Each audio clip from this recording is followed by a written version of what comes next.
Om Shanti.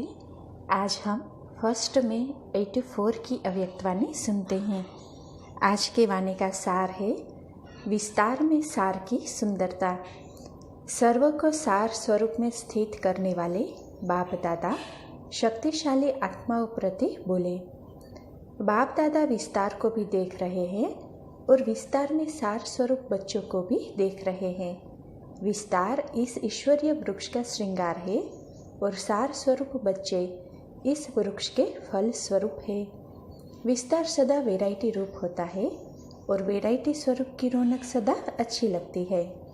Variety की रौनक वृक्ष का श्रृंगार जरूर है, लेकिन सार स्वरूप फल शक्तिशाली होता है।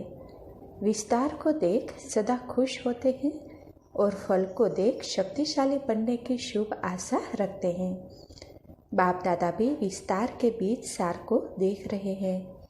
विस्तार में सार कितना सुंदर लगता है, यह तो सभी अनुभवी हो।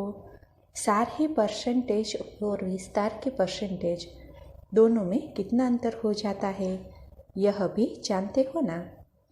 विस्तार की विशेषता अपनी है और विस्तार भी आवश्यक है, लेकिन मूल्य सार स्वरूप फल का होता है। इसीलिए बाप दादा दोनों को देख हर्षित होते हैं। विस्तार रूपी पत्तों से भी प्यार है, फूलों से भी प्यार, तो फलों से भी प्यार। इसीलिए बाप दादा को बच्चों के समान सेवाधारीपन मिलने आना ही पड़ता है। जब तक समान नहीं बने तो साकार मिलन बना नहीं सकते। चाहे विस्तार वाली आत्माएं हैं, चाहे सार स्वरूप आत्माएं हैं, दोनों ही बाप के बने अर्थात बच्चे बने। इसीलिए बाप को सर्व नंबरवार बच्चों के मिलन भावना का फल देना ही पड़ता है। जब भक्तों को भी भक्ति का फल अल्पकाल का प्राप्त होता ही है, तो बच्चों का अधिकार बच्चों को अवश्य प्राप्त होता है। आज मुरली चलाने नहीं आए हैं, जो दूर दूर से सभी आए हैं तो मिलन मनाने का वायदा निभाने आए हैं।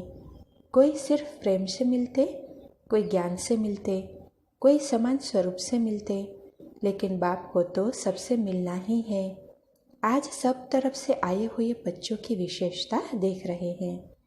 एक दिल्ली की विशेषता देख रहे थे, सेवा की आदि का स्थान है और आदि में भी सेवाधारियों को सेवा की आदि के लिए जमुना का किनारा ही प्राप्त हुआ। जमुना किनारे जाकर सेवा की ना, सेवा का बीज भी दिल्ली में जमुना किनारे पर शुरू हुआ और राज्य का महल भी जमुना किनारे पर ही होगा। इसीलिए गोपी वल्लभ गोप गोपियों के साथ साथ जमुना किनारा भी गाया हुआ है। बाप दादा वह स्थापना के शक्तिशाली बच्चों की टीवी देख रहे थे, तो दिल्ली वालों की विशेषता वर्तमान समय में भी है और भविष्य में भी है। सेवा का फाउंडेशन स्थान भी है और राज्य का भी फाउंडेशन है। फाउंडेशन स्थापना के निवासी इतने शक्तिशाली हो ना, दिल्ली वालों के ऊपर सदा शक्तिशाली रहने की जिम्मेवारी है। दिल्ली निवासी निमित्त आत्माओं को सदा इस जिम्मेवारी का ताज पड़ा हुआ है ना, कभी ताज उतार तो नहीं देते हैं। दिल्ली निवासी अर्थात सदा जिम्मेवारी के ताजधारी। समझा दिल्ली वालों की विशेषता, सदा इस विशेषता को कर्म में लाना है। अच्छा, दूसरे ही सिकिलथे कर्नाटक वाले, वह भावना और स्नेह के नाटक बहुत अच्छे दिखाते हैं। एक तरफ अति भावना और अति स्नेही आत्माएं हैं, दूसरी तरफ दुनिया के हिसाब से एजुकेटेड नामी ग्रामी भी कर्नाटक में हैं, तो भावना और पद के अधिकारी दोनों ही है। इसीलिए कर्नाटक से आवाज़ बुलंद हो सकता है। धरनी आवाज़ बुलंद की है, क्योंकि वीआईपी होते हुए भी भावना और श्रद्धा की धरनी होने के कारण निर्माण है, वह सहज साधन बन सकते हैं। कर्नाटक की धरनी इस विशेष कार्य के लिए निमित्त है। सिर्फ अपनी इस विशेषता को भावना और निर्माण दोनों के सेवा में साथ रखे। इस विशेषता को किसी भी वातावरण में छोड़ नहीं दे। कर्नाटक के नाव के 2 चप्पू है, इन दोनों को साथ साथ रखना, आगे पीछे नहीं, तो सेवा की नाव धरने की विशेषता की सफलता दिखाएगी।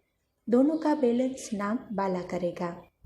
अच्छा, सदा स्वयं को सार स्वरूप अर्थात फल स्वरूप बनाने वाले, सदा सार स्वरूप में स्थित हो, औरों को भी सार की स्थिति में स्थित करने वाले, सदा शक्तिशाली आत्मा, शक्तिशाली याद स्वरूप, शक्तिशाली सेवाधारी, ऐसे समान स्वरूप मिलन मनाने वाले श्रेष्ठ आत्माओं को बाप दादा का याद प्यार और नमस्ते।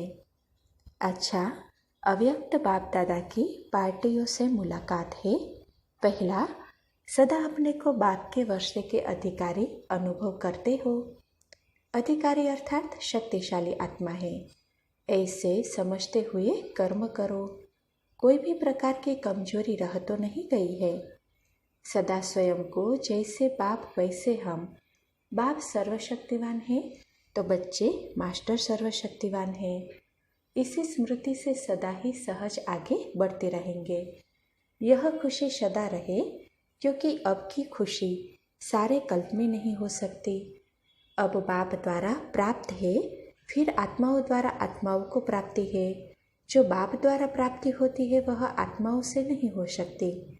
आत्मा स्वयं सर्वज्ञ नहीं है, इसीलिए उससे जो प्राप्ति होती है वह अल्प काल की होती है और बाप द्वारा सदा काल की अविनाशी प्राप्ति होती है। अभी बाप द्वारा अविनाशी खुशी मिलती है। सदा खुशी में नाचते रहते हो ना, सदा खुशी के झूले में झूलते रहो। नीचे आया और मैला हुआ, क्योंकि नीचे मिट्टी है। सदा झूले में तो सदा स्वच्छ। बिना स्वच्छ बने बाप से मिलन मना नहीं सकते। जैसे बाप स्वच्छ है, उससे मिलने की विधि स्वच्छ बनना पड़े, तो सदा झूले में रहने वाले सदा स्वच्छ। जब झूला मिलता है तो नीचे आते क्यों? झूले में ही खाओ पियो चलो, इतना बड़ा झूला है। नीचे आने के दिन समाप्त हुए, अभी झूलने के दिन है। तो सदा बाप के साथ सुख के झूले में, खुशी प्रेम ज्ञान आनंद के झूले में झूलने वाली श्रेष्ठ आत्माएं हैं। यह सदा याद रखो। जब भी कोई बात आए तो यह वरदान याद करना, तो फिर से वरदान के आधार पर साथ का झूलने का अनुभव करेंगे। यह वरदान सेफ्टी का साधन है। वरदान याद रहना अर्थात वरदाता याद रहना। वरदान में कोई मेहनत नहीं होती, सर्व प्राप्तियाँ सहज हो जाती है। दूसरा, सभी अपने को श्रेष्ठ भाग्यवान आत्मा अनुभव करते हो। सबसे बड़ा भाग्य विधाता अपना बन गया। सदा इस श्रेष्ठ भाग्य की खुशी और नशा रहे। यह रूहानी नशा है जो सदा रह सकता है। विनाशी नशा सदा रहे तो नुकसान हो जाए। जो इस रूहानी नशे में होगा उसको स्वतः ही इस पुरानी दुनिया की आकर्षण भूली हुई होगी। ना पुरानी देह, ना पुराने देह के संबंध, सभी सहज ही भूल जाते हैं। भूलने की मेहनत नहीं करनी पड़ती। देहभान भी भूला हुआ होगा। आत्मा अभिमानी होंगे। सदा देही अभिमानी स्थिति ही संपूर्ण स्थिति है। तो सदा इस स्मृति में रहो कि हम भाग्यवान आत्माएं हैं। कोई साधारण भाग्यवान, कोई श्रेष्ठ भाग्यवान है। श्रेष्ठ शब्द सदा याद रखना। श्रेष्ठ आत्मा हूँ, श्रेष्ठ बाप का हूँ और श्रेष्ठ भाग्यवान हूँ। यही वरदान सदा साथ रहे। जब श्रेष्ठ आत्मा, श्रेष्ठ समय, श्रेष्ठ संकल्प, श्रेष्ठ वृत्ति, श्रेष्ठ कृति हो जाएगी, तो आप सबको देखकर अनेक आत्माओं को श्रेष्ठ बनने की शुभ आशा उत्पन्न होगी। इससे सेवा भी हो जाएगी। अच्छा, विदाई के समय गुड मॉर्निंग तो सब करते हैं, लेकिन आपकी गॉड के साथ मॉर्निंग है तो गॉडली मॉर्निंग हो गई ना। गॉड के साथ रात बिताई और गॉड के साथ मॉर्निंग बना रहे हो, तो सदा गॉड और गुड दोनों ही याद रहे। गॉड की याद ही गुड बनाती है। अगर गॉड की याद नहीं तो गुड नहीं बन सकते। आप सबकी सदा ही गॉडली लाइफ है, इसीलिए हर सेकंड, हर संकल्प गुड ही गुड है। तो सिर्फ good morning, good evening, good night नहीं, लेकिन हर सेकंड, हर संकल्प गॉड की याद के कारण गुड है। ऐसे अनुभव करते हो अभी जीवन ही गुड है, क्योंकि जीवन ही गॉड के साथ है। हर कर्म बाप के साथ करते हो ना, अकेले तो नहीं करते। खाते हो तो बाप के साथ या अकेले खा लेते हो। सदा गॉड और गुड दोनों का संबंध याद रखो तो जीवन में लाओ। समझा?